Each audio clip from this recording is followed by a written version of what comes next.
अब यहाँ माताएं बैठी हैं, सावन के महीने में हम पार्थिव शिवलिंग का पूजन कराते हैं। अब कई माताएं ऐसी हैं कि वो सामान में अपने पति से जाकर कहती हैं, सुनो सभी पत्र ला के दो, सुनो लौंग ला कर दो, सुनो ये ला कर दो, सुनो वो ला कर दो।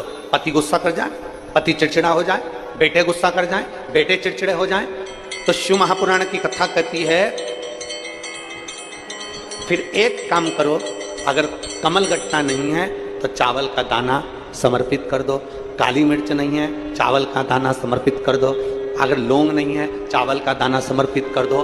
पर कोई चिड़चिड़ होकर शमी के पत्ते को चाहे 21 हो, 11 हो, 51 हो, श्रावण महीने की 10वीं तिथि को उसको शहद में डुबोकर शंकर भगवान के शिवलिंग पर उसको श्रृंगार करो। केवल चढ़ाना नहीं है, जब शहद में डूब जाएगा तो वो चिपक जाएगा। शिव का श्रृंगार करो। क्या होगा इससे?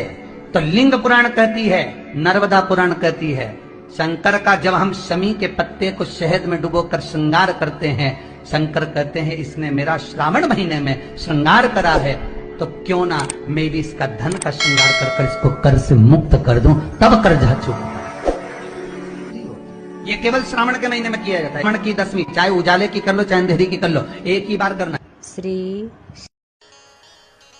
शिव महापुराण की कथा कहती है कि शंकर को मंदिर का लोटा उठाकर मंदिर का पानी भरकर शंकर को कितना भी चढ़ाओ, शंकर कभी प्रसन्न नहीं होगा, कभी भी जिंदगी। क्यों? क्योंकि हमारे यहां घर से जल ले जाकर जल चढ़ाने से 2 दोष समाप्त होते, ध्यान देना। इसलिए पुराने समय की माताएं घर से पानी लेकर जाती थी। हिंदू धर्म में आज भी नियम है कि रामेश्वर को गंगोत्री का जल तुम लेकर आओ और चढ़ाओ, घर से जल लेकर जाना। 2 दोष समाप्त होते, कौन कौन से? एक वास्तु दोष, एक पितृ दोष।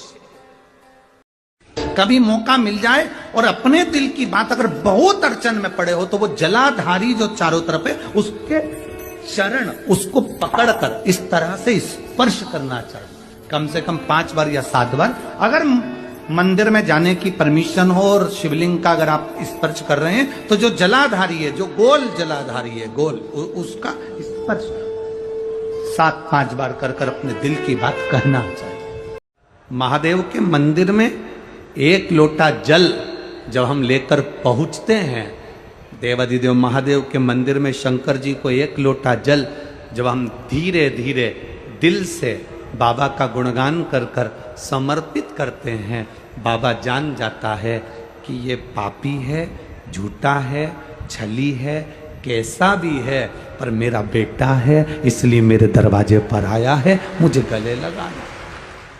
शिव परीक्षा बहुत लेता है, पर शंकर पर किया हुआ खर्च, शिव को अर्पण किया हुआ बेलपत्र, शिव को समर्पित किया हुआ 1 अक्षत का दाना भी, शंकर को दिया हुआ 1 रुपया भी अपने खाते में लिखकर रखना और 1 वर्ष तक ये तारीख को लिखकर रखना कि मैंने शंकर के मंदिर में या शंकर की कथा में या शिव महापुराण में इतना खर्च किया था, वो लिख कर रख लेना और आज की तारीख लिख के रख लेना। 1 वर्ष बाद हिसाब लगा कर देखना, वो दुगना क्या 1000 गुना फल प्रदान कर देता है। वो शिव शंकर है। परीक्षा जरूर लेगा, थोड़ा सा परिश्रम जरूर कराएगा, परीक्षा लेगा।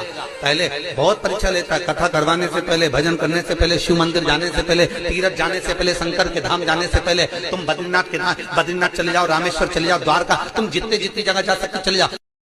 31 मूंग के दाने लेकर जाइए, 31 चावल के दाने लेकर जाइए और 31 ही बेलपत्र लेकर जाइए। 3 चीज लेकर जाओ, मूंग के दाने, चावल, बेलपत्र। चावल जो 31 लेकर गए हो, अपनी कामना कर कर शंकर जी की देहली पर रख दो, चौखट पर, कहीं पर भी एकांत में उसको रख दिया जाए। मूंग के जो दाने लेकर गए हो 31, वो नंदी के पास में, जो नंदी का पांव ऊंचा रहता है उस पांव के पास रख दीजिए। और जो 31 बेलपत्र लेकर गए हो, वो 31 बेलपत्र अशोक सुंदरी वाली जो जगह है वहां पर जो 31 बेलपत्र लेकर गए हो, अपनी कामना कर कर पीला चंदन, लाल चंदन लगाकर उस पर समर्पित करते जाओ। उसकी डंडी जहां से पानी बहता है उस ओर होना चाहिए। आप निवेदन कर कर देखो, अपने आप आपका काम हो गया होगा। बाबा से निवेदन तो करो।